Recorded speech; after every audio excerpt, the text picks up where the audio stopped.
আমি হাসিব রহমান অভিক। আমি খুলনা নর্দার্ন ইউনিভার্সিটির স্টুডেন্ট।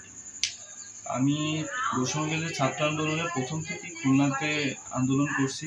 আমার ভার্সিটির সব ছাত্রদের সাথে, তাদের সাথে আমি আন্দোলন করছি। পরবর্তীতে আমি আমার নিজ এলাকা মহেশপুরে চলে আসি, কিন্তু কারফিউ জারি হওয়ার কারণে আমি আর পরবর্তীতে খুলনাতে ব্যাক যেতে পারি নাই। কিন্তু এইখানে যারা আন্দোলনরত অবস্থায় ছিল, আমি পরবর্তীতে তাদের সাথে যোগদান করি আন্দোলনে।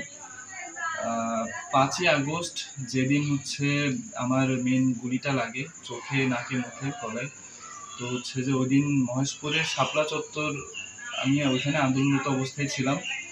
ওইখানে পুলিশের ছড়রা গুলিতে আমার মুখে আর গলায় মিলে মোট 5টা গুলি লাগে। তো একটা গলার এটা গলার এখান থেকে বের হয়ে ওই তখনই চলে যায়, আর চোখের ভিতরে একটা গুলি চলে যায়, চোখের কর্নিয়াতে যে লাগে একটা, আর নাকের উপরে 2টা আছে, আর ঠোঁটের উপরে একটা আছে। এই আমার মোট 4টা গুলি আছে এখনো ভিতরে। তো আমি ওই দিনই এখান থেকে যশোরের উদ্দেশ্যে রওনা দিই। তো যশোরে যখন যাই, যশোরে সেভাবে কোনো ডাক্তার ওই দিন ছিল না। ওই দিন কোনো ডাক্তার না থাকার কারণে আমি ওই দিন রাতের বেলায় ঢাকার উদ্দেশ্যে রওনা দিই। এবং ঢাকার আই হসপিটাল, যেটা বাংলাদেশ আই হসপিটাল, ধানমন্ডি 27-এ, এখানে ডক্টর নিয়াজ আব্দুর রহমান স্যারের কাছে আমি আমার অপারেশন হয়, ফার্স্ট অপারেশন 6 তারিখে। তো ওইটা হওয়ার পরে আরেকটা অপারেশন হয় আমার 3 সেপ্টেম্বর দ্বিতীয় অপারেশন হয়।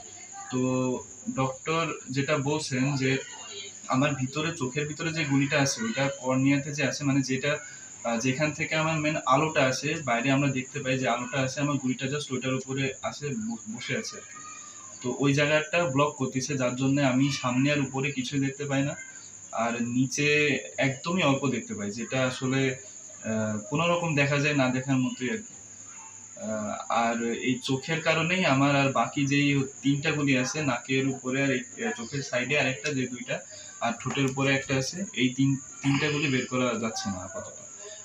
তো ডাক্তার বলছে যে বাংলাদেশে যতটা সম্ভব ছিল তা অলরেডি করা হয়ে গেছে, এর থেকে বেটার আর বাংলাদেশে কোথাও সম্ভব না।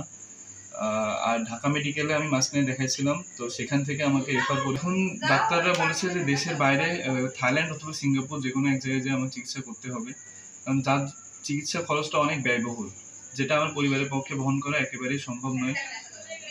আমি এই জন্য সরকারের কাছে জোর আবেদন জানাই যে আমরা যারা আহত হয়েছি, যারা এখন অনেক বেশি সিরিয়াস আহত, তাদের দিকে দৃষ্টি আকর্ষণ করুক। আমি আমার পড়াশোনায় আবার ব্যাক আসতে চাই আগের জীবনের মতো, সেটা আমি আশা করি সরকার আমার পাশে থাকবে এর জন্য।